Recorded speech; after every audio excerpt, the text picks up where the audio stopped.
আজকের আলোচনা হচ্ছে পবিত্র শাবান মাস সম্পর্কে।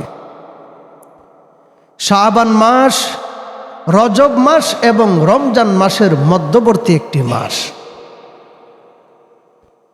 রজব মাস যেমনিভাবে আল্লাহর দরবারে সম্মানিত মেরাজুন নবীর মাধ্যমে, রমজান মাস যেমনিভাবে সম্মানিত কোরআন নাজিলের মাধ্যমে, এই শাবান মাস তেমনিভাবে সম্মানিত লাইলাতুল বরাতের মাধ্যমে। সুবহানাল্লাহ। এই শাবান মাসের মধ্যবর্তী অবস্থানে আমার আল্লাহ একটি রজনী উম্মতি মুহাম্মদের জন্য রেখেছেন, যেই রজনীটা হাজার মাসের চাইতে আমার আল্লাহ উত্তম বলে ঘোষণা দিয়েছেন। আল্লাহু আকবার। কেননা এই পবিত্র শাবান মাস হচ্ছে উম্মতি মুহাম্মদের মাস, আর রমজান মাস হচ্ছে স্বয়ং আল্লাহ তাআলার মাস। শাবান মাসের মধ্যে উম্মতি মুহাম্মাদিগণ এই শাবানের মাধ্যমে তাদের জীবনের সমস্ত গুনাহগুলি মাফ করে পবিত্রতা অর্জনের মাধ্যমে নিষ্পাপ অবস্থায় আমার আল্লাহর মাস পবিত্র রমজানুল কারিমের মধ্যে প্রবেশ করবেন। কেননা এই শাবান মাসে আমার আল্লাহ যেই লাইলাতুল বরাত দান করেছেন, এই লাইলাতুল বরাতকে ভাগ্য রজনীর রাত্র বলা হয়। এই লাইলাতুল বরাতের মধ্যে সমস্ত সৃষ্টি জগতের জন্য আমার আল্লাহ বাজেট প্রকাশ করে থাকেন। সুবহানাল্লাহ। রজব মাসে যেমনিভাবে আপনি ঈমানের বীজ বপন করেছেন এবং পরিচর্যা করেছেন, এই শাবান মাসের মধ্যে আপনার সেই ঈমানটাকে পরিশুদ্ধিত করে ফুতপবিত্র করে আপনাকে মাহে রমজানের জন্য প্রস্তুত নিতে হবে। কেননা মাহে রমজান হচ্ছে আল্লাহ তাআলার মাস।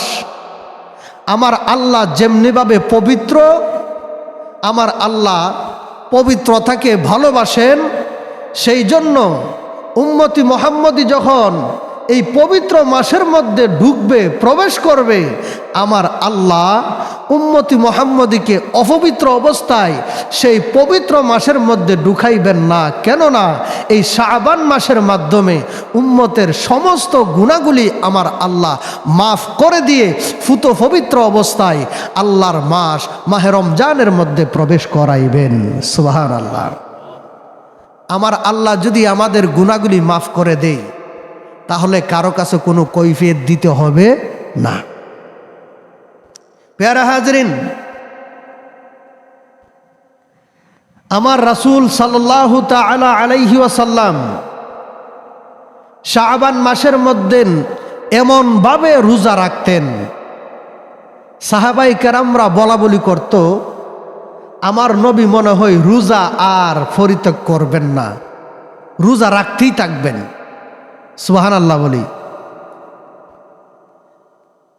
সাহাবায়ে কেরামরা জিজ্ঞাসা করলেন, ইয়া রাসূলুল্লাহ, আপনি এই শাবান মাসের মধ্যে এমনভাবে কেন রোজা রাখেন?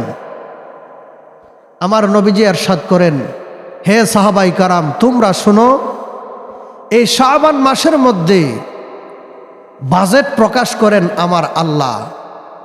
কতজন রুহু এই পৃথিবীতে জন্ম নিবে এবং কত রুহু এই পৃথিবীর থেকে মৃত্যুবরণ করবেন, এই পৃথিবীতে কত রুহু কত কাল বেঁচে থাকবেন, সময়সীমা আমার আল্লাহ এই লাইলাতুল বরাতে বা এই শাবান মাসের, এই শাবান মাসের মধ্যে আমার আল্লাহ সেই বাজেট প্রকাশ করে।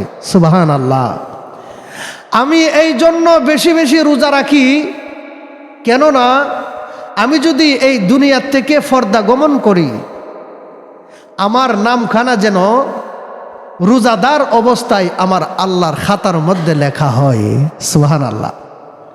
আমার আমল নামায় যেন রোজাদার বান্দা অবস্থায় যেন আমি আল্লাহর দরবারে উত্তোলিত হতে পারি, সেই জন্য আমি বেশি বেশি শাবান মাসে রোজা রাখি। সুবহানাল্লাহ। এমনও হতো আমার নবীজি অন্যান্য মাসের মধ্যে রোজা রাখতেনই না। সাহাবায়ে কেরামরা মনে করতেন নবীজি মনে হয় আর রোজা রাখবে না। সুবহানাল্লাহ বলি। প্যারা হাজরিন, বান্দার সমস্ত আমলগুলি এই শাবান মাসের মধ্যে উপস্থাপন করা হয়।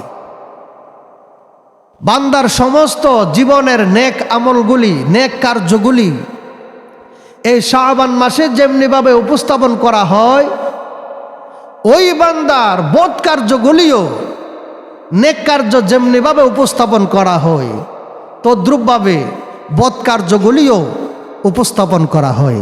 সুবহানাল্লাহ। আমার আপনার জিন্দেগির সমস্ত ইবাদতগুলি হোক ভালো হোক মন্দ, আমার আল্লাহ এই শাবান মাসের মধ্যে উপস্থাপন করে থাকেন। দেখেন আমার এই বান্দা কতটুক নেক ইবাদত করেছে আর কতটুক বদ ইবাদত করেছে। কেননা আপনি যদি একজন ব্যবসায়িক হয়ে থাকেন, এক্সাম্পল দিচ্ছি বোঝার জন্য, আপনি যদি একজন ব্যবসায়ী হয়ে থাকেন, বছরের শেষ প্রান্তে গিয়ে আপনার ব্যবসার সমস্ত হিসাবগুলি গুছান, আমার এই ব্যবসায় কত টাকা আমার লাভ হয়েছে আর কত টাকা আমার লস হয়েছে, এই হিসাব ব্যবসায়িকরা করে কি করে না? করে। তদ্রূপভাবে আমার আল্লাহ পাক এই মাহে শাবান মাসের মধ্যে উম্মতের সমস্ত আমলগুলি আমার আল্লাহ উপস্থাপন করেন। আমার যতটুক নেক ইবাদত সেটাও উপস্থাপন করেন, আমার যতটুকু বদ ইবাদত আমার আল্লাহ সেটাও উপস্থাপন করেন। এবং আমার আল্লাহ আমার নেক ইবাদত বেশি হলে আমার আল্লাহ আমার প্রতি রাজি এবং খুশি হয়ে যান। সুবহানাল্লাহ বলি না? আমরা বলে থাকি, মুহাদ্দিসিন ইকরামরাও এই মাসআলা দান করেছেন, এই মতানক্য দিয়েছেন। লাইলাতুল বরাতে আল্লাহ পাক রহমতের ফুটা এই পৃথিবীতে দান করেন। এই রহমতের ফুটা যার উপরে পতিত হবে সেই আল্লাহর ওলি হবে। হবে কি হবে না? হবে। যখন দেখেন বান্দার নেক আমল বেশি, আমার আল্লাহ ওই বান্দার প্রতি রাজি এবং খুশি হয়ে যান। সুবহানাল্লাহ বলি। আল্লাহ যদি রাজি এবং খুশি হয় তাহলে এই বান্দা আল্লাহর ওলি না? আল্লাহর ওলি হবে কি হবে না? হবে। আমার আল্লাহ যখন বান্দার নেক আমলের দিকে তাকাইবে, বছরের শেষ প্রান্তে ব্যবসায়িক যেমন তার সমস্ত ব্যবসার হিসাব লাভ এবং লস ওই দিকে তাকায়, যদি দেখে তার ব্যবসায় লাভ হয়েছে এই ব্যবসায়িক খুশি হয়ে যায়, ঠিক না? আর যদি দেখে তার ব্যবসার মধ্যে লস হয়েছে তাহলে এই ব্যবসায়িক কষ্ট পায়। পায় কি পায় না? চেষ্টা করে আগামী বছর আমার ব্যবসাটা ভালোভাবে আমি পর্যবেক্ষণ করব এবং ভালোভাবে ব্যবসা করব, যাতে আর লস না হয়, ঠিক না বেঠিক? তদ্রূপভাবে আল্লাহ যখন বান্দার নেক আমলগুলির দিকে তাকায়, আমার আল্লাহ খুশি হয়ে যায়। খুশি হওয়াটাই মানে আমার আল্লাহ এই পৃথিবীর জমিনে রহমতের বৃষ্টি দান করেন। সুবহানাল্লাহ। এই রহমতের দৃষ্টি এবং বৃষ্টি যখন আমার আল্লাহ যেই বান্দার আমল নামার অবস্থান দেখে ভালো দিকে আমার আল্লাহ খুশি হয়, আমার আল্লাহ খুশি এবং রাজি হয়ে তাকে আল্লাহর বন্ধু ঘোষণা করেন। তদ্রূপভাবে যেই বান্দার আমলের মধ্যে আপনার ভুল ত্রুটি রয়েছে, লস রয়েছে, যেই বান্দার আমলের মধ্যে ক্ষতি রয়েছে, যেই বান্দা গুনার কার্য করেছে, আমার আল্লাহ ফেরেশতাদের মাধ্যমে তাকে সংবাদ প্রেরণ করেন। প্রথম আসমানে এসে আমার আল্লাহ নিজেই ডাক দেন, হে আমার বান্দারা, কে আছো তোমরা এই মুহূর্তে আমি আল্লাহর কাছে তওবা করবেন? সুবহানাল্লাহ বলি। তুমি তওবা করতে দেরি হবে, তোমার গুনাহ মাফ চাইতে দেরি হবে, আমি আল্লাহ তোমার গুনাহগুলি মাফ করতে দেরি করব না। সুবহানাল্লাহ। যে বান্দার আমল নামায় গুনাহ বেশি দেখবে আমার আল্লাহ, তাদেরকে আইসা প্রথম আসমানে আমার আল্লাহ বলবেন, এর আগে আমার আল্লাহ এই পৃথিবীর জমিনে ফেরেশতা পাঠাইবেন। ফেরেশতা পাঠাইয়া আমার আপনার কাছে এই ফেরেশতা পাঠাইবেন। ফেরেশতা আসিয়া আমার চতুর্দিকে ঘুরতে থাকবে এবং আমার অন্তরের মধ্যে দৃষ্টি দিবে, আমার কলবের খবর সেই ফেরেশতা জানবে। আল্লাহু আকবার বলি না। কলবের মধ্যে দৃষ্টি দিয়া আমার কলবের খবর যখন ফেরেশতা জানবে, যদি দেখে আমার কলবের মধ্যে নেফাকি ভরা, আল্লাহর দরবারে দ্রুত যাইবেন, গিয়া বলবেন, বারালাহি খোদা, আপনার বান্দা তো আপনার দিক থেকে বেখবর, আপনার দিকে কোনো খবর নাই, আপনার এই বান্দার আমল নামায় কি করবেন? সুবহানাল্লাহ। আল্লাহ বলবেন, ফেরেশতারা, আমি তো আমার এই বান্দাকে মায়া করে মহব্বত করে সৃষ্টি করেছি, আমি তো আমার এই বান্দার আমল নামার মধ্যে গুনাহ রাখতে পারবো না। যাও যাও, তোমাদের এই পরিদর্শনে, তোমাদের এই পর্যবেক্ষণে আমি আল্লাহ বুঝতে পারলাম, আমি আল্লাহ স্বয়ং তাদেরকে তাগিদ দিব। এবার আল্লাহ প্রথম আসমানে চলে আসে, আসিয়া বলতেছে, হে আমার সৃষ্টি জগতের বান্দা বান্দিরা, তোমরা কে আছো এই মুহূর্তে আমার কাছে তোমরা গুনাহ মাফ চাইবে, তওবা করবে? তুমি তওবা করতে দেরি হবে, আমি আল্লাহ তোমার তওবা কবুল করতে দেরি করব না। এই শাবান মাস উম্মতি মুহাম্মাদের মাস, এই শাবান মাস নবীজির মাস।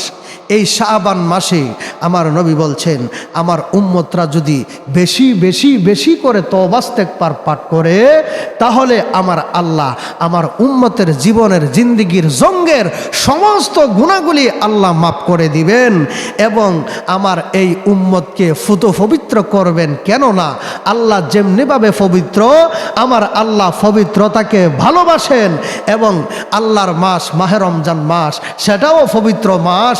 এই মাসের মধ্যে কেউ অপবিত্র অবস্থায় ঢুকতে পারবে না, যেমনি ভাবে আমরা মসজিদে অপবিত্র অবস্থায় ঢুকতে পারবো না। মসজিদে কি কেউ অপবিত্র অবস্থায় ঢুকতে পারবো না।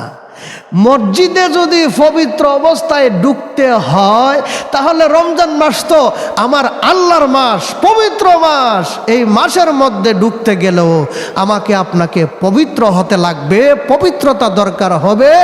এই জন্য এই শাবান মাসের মাধ্যমে আমার আল্লাহ আমার আপনার জীবন জিন্দেগির সমস্ত গুনাহগুলি মাফ করিয়ে পবিত্র মাহে রমজানের জন্য প্রস্তুতি গ্রহণ করার সুযোগ দান করেছেন এবং এই মাসের মধ্যবর্তী অবস্থানে একটা রাত্র দান করেছেন। এই রাত্রের বরকতে আমার আল্লাহ আমাকে আপনাকে আল্লাহর বন্ধু হিসাবে ঘোষণা দিবেন। সুবহানাল্লাহ।